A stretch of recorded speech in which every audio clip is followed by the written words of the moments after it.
Welcome to The Journey. I am Kevin Polky. I am the host of The Journey, and we have a special guest with us today. Dr. Mandolen Mull is back with us today. She has had an amazing career, beloved by anybody that sees you speak, anyone who's been in your classroom. I hear raves about it, even when they don't know that we know each other. And so, and then I just found out that you and I are both going to be speaking at the same conference on February 1st. So Yay! I think you're speaking in the afternoon, and I'll be speaking on empathy around like 11:30. And so for the Regional Office of Education on February 1st for the Heart Summit. So when I saw that, I was like, oh, that's cool that we're both able to speak that day. And actually, it's interesting. There is at least two, possibly three of you who are speakers that day who have been on the podcast, been on the journey. Heather Oh, that's Baker, fantastic. yeah. So Heather is going to be one of the speakers, and she's also been on. And I'm drawing a blank. I think there was someone else, but anyways, Madeline, thank you for being with us today. And so as we reintroduce you to our audience. And there's a lot of things that obviously career-wise that you've done and things like that. Why don't you just give us a little bit of a snapshot of where you've come from and growing up wise, and then what you've been doing, and then we'll kind of go from there. Wonderful. Thanks for having me back. This is Yeah, exciting. yeah. So I claim Texas as home, and I went to undergrad at the University of Mary Hardin Baylor and got a degree in political science and psychology. And as soon as I graduated, found myself being quickly promoted.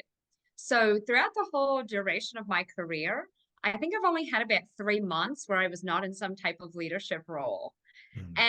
And as I was having that responsibility of overseeing people, and I really felt that because my father was an entrepreneur, and he taught me a lot about that responsibility of taking care of the people you lead.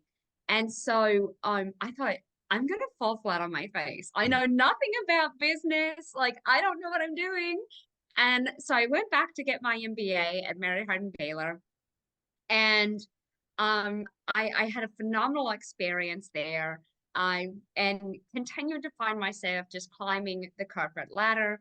And so then I went to go work I graduated from the McLean College of Business and went to work at McLean.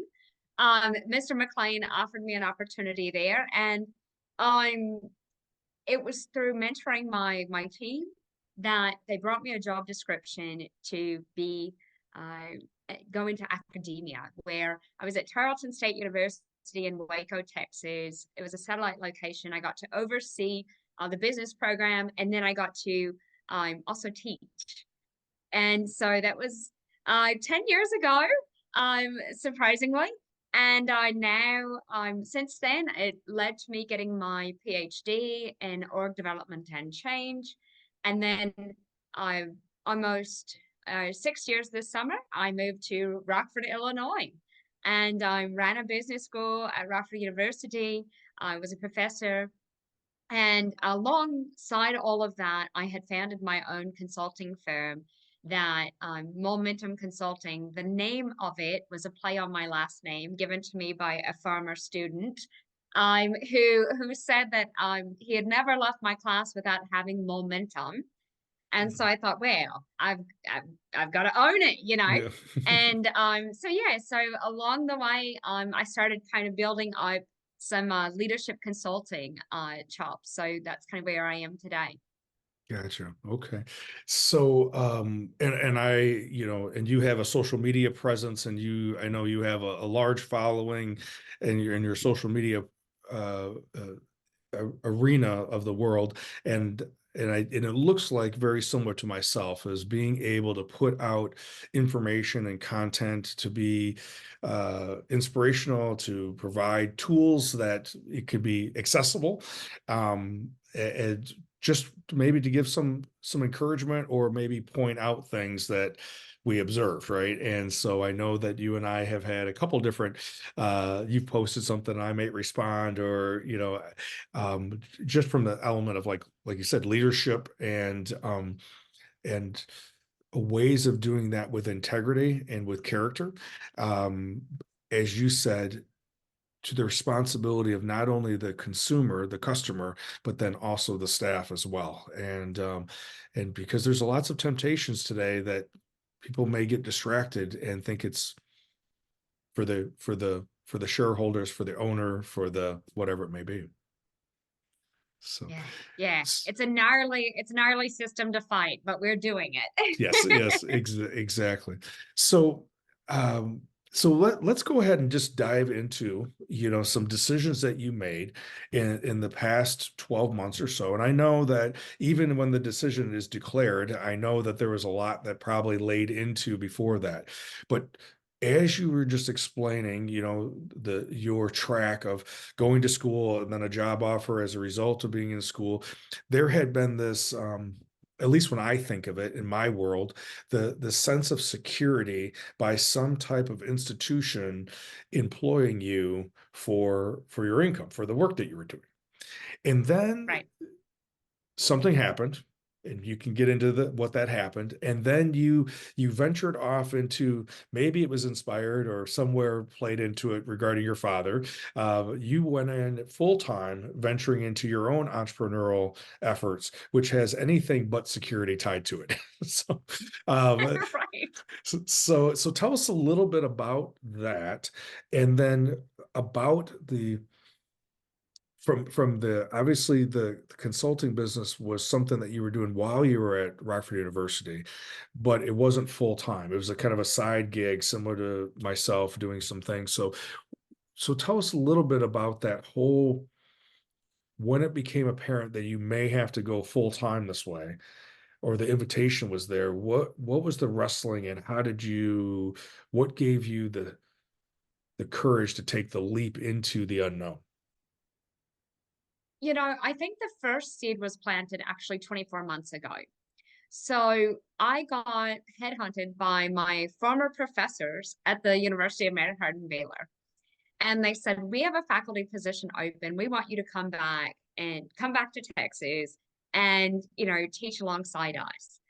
And I had always said the only thing that would bring me back to the heat and disgusting humidity of Texas, I was going to be my alma mater, my beloved alma mater. And my father was dying of cancer at the time. So everything looked right on paper. I walked onto campus for the interview and everybody was like, let's hear. It was our girl had come back home. She'd ventured up to the frozen tundra and she was coming back. And I kept thinking, if God calls me, it has to be a sign. I was happy at Rockford University. I thought, if God calls me, it has to be a sign. And I got the job offer and I didn't feel God Hmm. and I didn't understand. And I called my priest. I talked to several of my mentors. I talked to family members. I talked to old professors, talked to colleagues at Rockford University. And I just thought, why? Like, this looks so great on paper. It's going back home, all of this stuff. Why don't I feel God? And I couldn't find an answer. And I remember I had told the university that I would give them a decision at like 5 o'clock on one day. And I mean, Kevin, I waited until like 4:58 to go. It was so hard. And I remember calling my mother prior, and all I said was, Mama, I'm so sorry. And there was just dead silence as I heard her start to cry. Um, and I found out later she went to my grandfather's grave, screamed at him, and jumped all over it and said, "You made her this way. You made her." So I was like, "Oh, poor granddaddy." But you know, I had this inkling kind of in me that God was calling me to do something, but I didn't know what. And it was really hard for me to grapple with. And cognitively, like thinking about everything from logistic wise, exactly as you're saying about security and all of this kind of stuff. I was on track for tenure. I was doing great. I was being well recognized at RU. I was being well recognized in the community. It made a lot of sense for me to just keep on that track. But I kept feeling these stirrings. And I didn't know what it was. And in fact, it created a lot of anger in my faith of, my priest called it a dark night of the soul. And I said, well, that sounds dramatic, but it feels kind of like that. And I started to realize something. So as I was dealing with all of this kind of wrestling with my faith and anger and frustration that I couldn't hear God.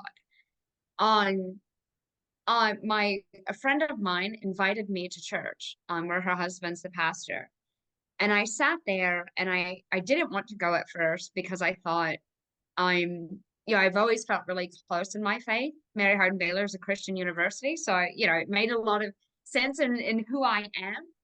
And I thought if I go here, I'm not going to feel like I feel like I'm going to make a mockery out of the believers because right now I'm angry. And as I sat there, I heard the pastor say, God wants your obedience more than he wants your sacrifice. And I could have heard it just reverberate, right? And I wrote it down and I call these things mind anchors inside my mind that just sit there for a while that you just can't get rid of. It's a refrain that's going on. And for weeks, God wants your obedience more than your sacrifice. And I started to realize I had done a lot of sacrificing for a lot of different servants, or services. I had been a good servant in many different capacities, except to being obedient to what I thought God was calling me to do. Mm-hmm. And so that was what oriented me to start thinking about stepping out and going and expanding momentum and really leaning into being an entrepreneur.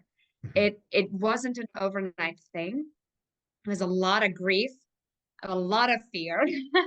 I remember I was sitting there thinking about all of these different things, how was I going to pay for healthcare and all of the things that I needed to be thinking about, but didn't want to. And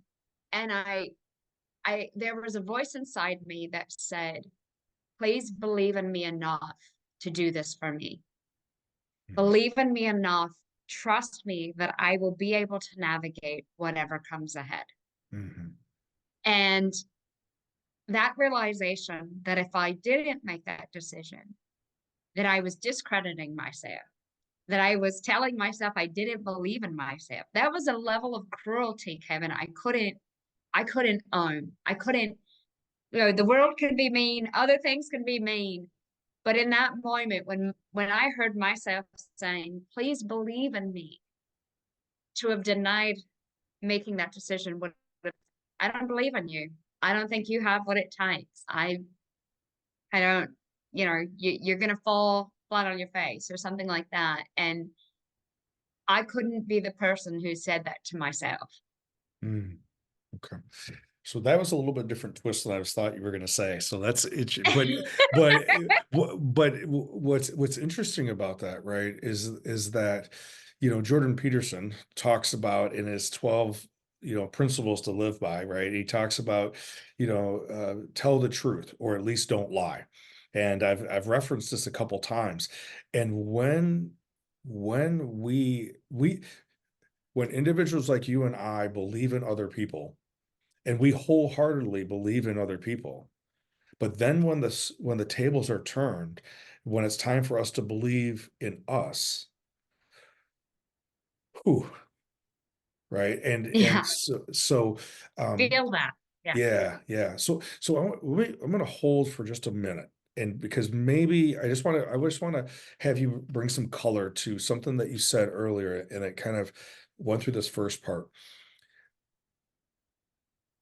If you can articulate for us this importance, this need for you to being in relationship with God and for you to be obedient. If you could put that into your words, why is that of value for you? Why is that important for you? Um, yeah. Yeah, I mess it up when I get in my own way. I realize that, I really have. I've realized the more that I try to make something happen, we have this grind and grit mentality, and I always say grit stands for girl raised in Texas, and we can really vault ourselves over a lot of challenges, right?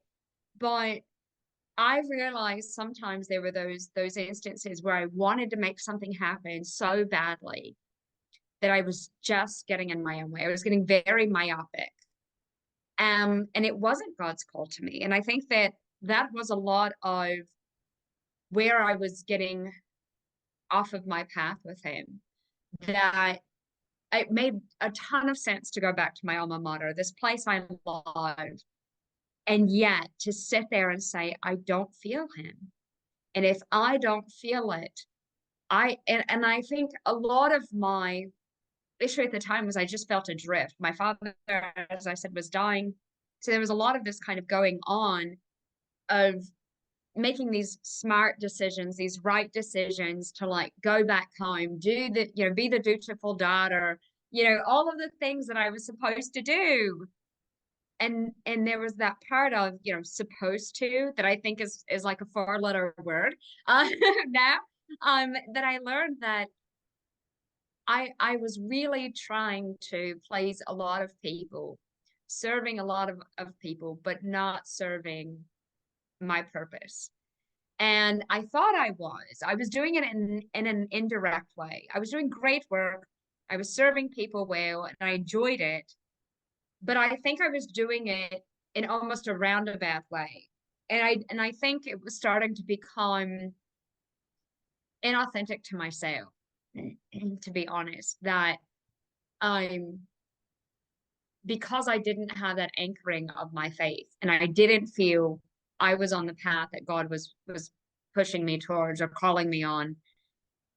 I just felt this giant disconnect, and and I couldn't find a way to get back to it until this kind of started to really progress forward of believing me enough to do this for me. And it felt like God was calling me to do that. And I could rationalize about 8,000 different ways how this wasn't a smart decision for me.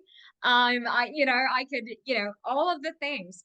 But what was interesting at the same time, I had encouraged my mother to retire after 31 years of service in the school district. I encouraged my sister after 18 years of the school district administration to change jobs. And it was the same time frame of my father's 1 year passing that we made these decisions together. And my father's biggest fear was us girls. When he was leaving, he was afraid that the three of us would not know kind of how to function without him. And the fact that all three of us made this really big change around the 1 year anniversary mark, I think was really, we didn't plan it that way, but it seemed to just converge in so many ways to see these signs. And, you know, a lot since making that decision, fear of, am I going to have enough clients? Can I make this work? Certainly has cropped out. Um, but God has stepped into the gap every time. And to speak to that, I said it was I would have had I taken the job at my alma mater, I would have started in fall of 2022.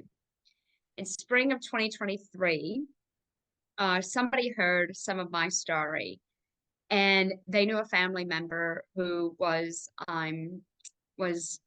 was having a baby and looking at possibly giving the child up for adoption. And in October of this year or 2023, I felt God stirring in me and I didn't know what I was supposed to do. So I decided I was going to go on a 7 state wandering road trip. And I documented it all on social media, this like all the shenanigans I got myself into, finding myself, stuck on the side of the road with a flat tire in Nebraska between two cornfields in the freezing rain. All kinds of stuff. And I faced a lot of fears, and I did a kind of a pilgrimage in honor of my father. And as I was coming back from this trip, I kept telling friends, I don't think my trip's over. I don't, God's doing something and I don't know what it is. And so I saw a sign that said Opportunity Drive. And I thought, well, don't mind if I do. I'll just take a detour and see what's there. I was that open, Kevin. I was that open to whatever it was God was trying to show me. I was looking for signs. Um, and I was seeing them along this trip. I got stuck in front of a ranch in South Dakota that the name of it was Wink, which was my father's nickname for me. And, like I was seeing these signs all along, and I thought, I'm doing what I'm supposed to. The the last part hasn't chinked in. And so as I got back to Illinois, I went and took my dogs for a walk in my front yard. And I thought, okay, God, I don't know what you're doing, but I surrender. I will be obedient to you once again. I took that obedient step of starting my career. Now I feel like you're doing something. I can't see it. Your will, not mine. Whatever door you open, no matter how afraid I am, I'll walk through it. And I thought, like in the back of my mind, I thought, remember that time he told you to move to Illinois? And like I was like, you that was the same prayer you had then. But I thought, okay. 6 hours after that prayer, I got a phone call asking to foster to adopt a newborn baby. Somebody who had heard my story earlier in the year, and less than 24 hours later, she was in my arms. Had I taken that job in Texas, that never would have happened. And not only has this completely and fundamentally changed my life, but it changed that family's life too. And I didn't know that, right? Like I didn't think about that. I just thought what a great gift I had of being a mother that I never thought I would be. But for them, they still get to be involved. They know that the baby is well loved and all of these amazing things that I wouldn't, had I not taken this bet on myself, had I not believed that God had some kind of plan, I don't, I think I would have continued to get in my own way, trying to force paths and make things work that looked good on paper Mhm. instead of opening up to signs and trying to lean into my authenticity, see where it took me. And it's been a remarkable experience the last 12 months to say the least. Yes, I can, yes, I know as we talked last week, I know that it has been an amazing, wonderful ride. Not that it hasn't been without its concerns and Sure. fears, but Yep. it's been exhilarating nonetheless. And then of course your baby has been I know an amazing element of she has been a delight in your life. Thank you for sharing for you.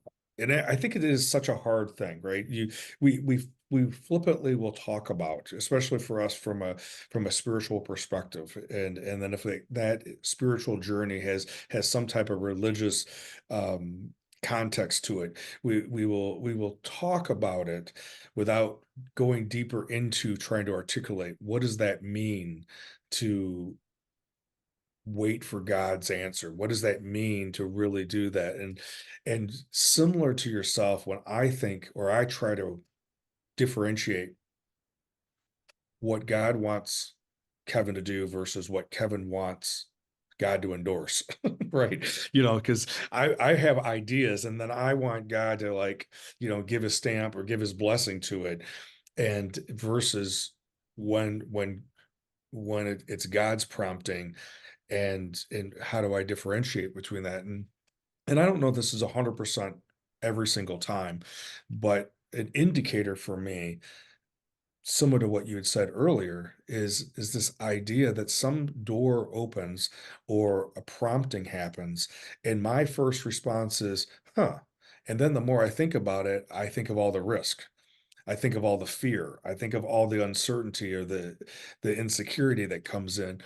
And that usually is what causes me to pause. Or if something is happening and it's more of, well, this will ensure security, or this will ensure, and for me, my when I'm awake, when I'm conscious of it, it usually means that I can then put God on a shelf and I'll come and visit him when I need him. But when I'm out Right. there having to be interdependent on that commune, that relationship, I don't necessarily want to do that. You know, It's terrifying. yeah, and I, similar to yourself, I can sign up for workaholism all day long. That's easy. Working 16 hours a day, I'm okay with that. That's easy because there's no risk there. It's just work, Right. or putting the time in or whatever it may be. And so I appreciate you articulating that, and I think it's going to be different for everybody. What may be yours and mine indicators may not be someone else's, right? That of obedience versus sacrifice.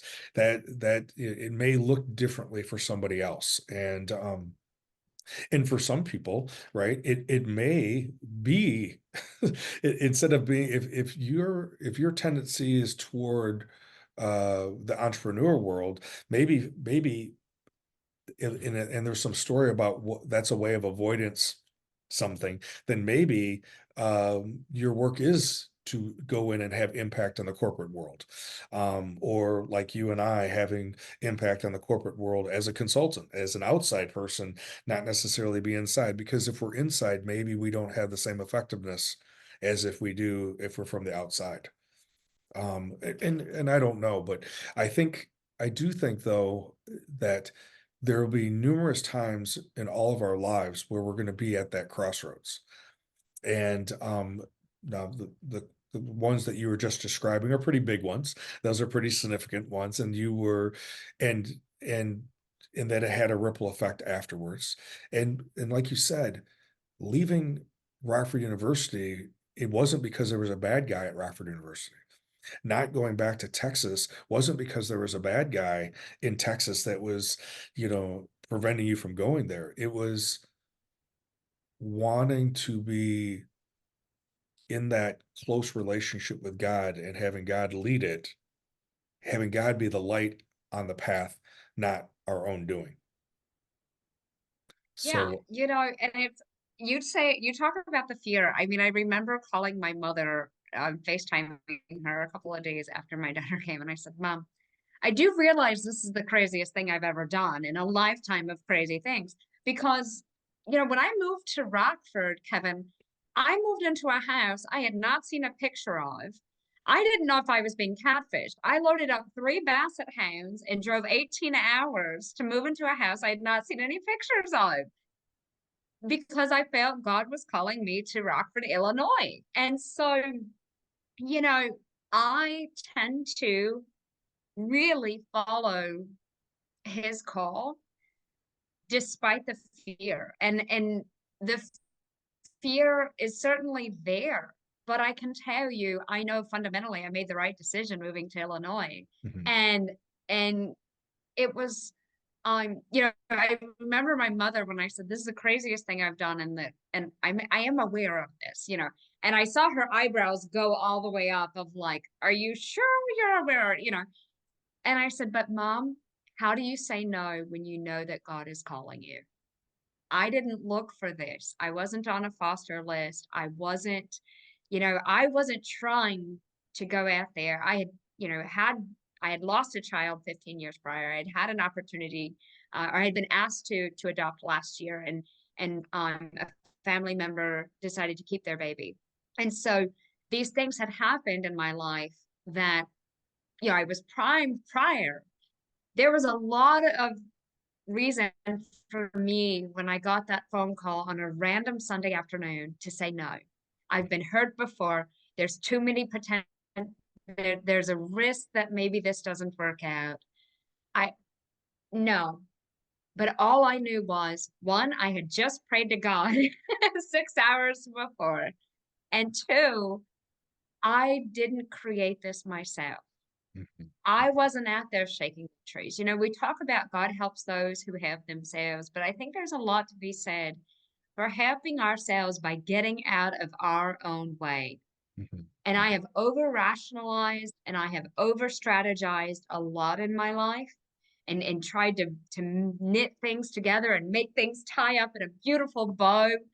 And they just fell apart, right?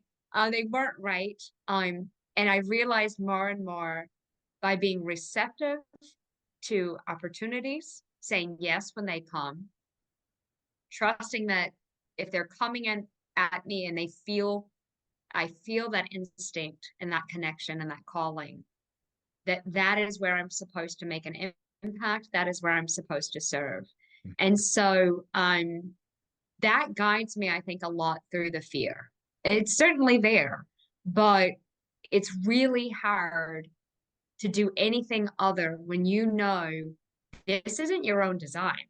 You Mhm. didn't craft this, you didn't create this. This is something else that is driving you on this path. And if you step off of it, you are going to make a mess out of things. Mhm.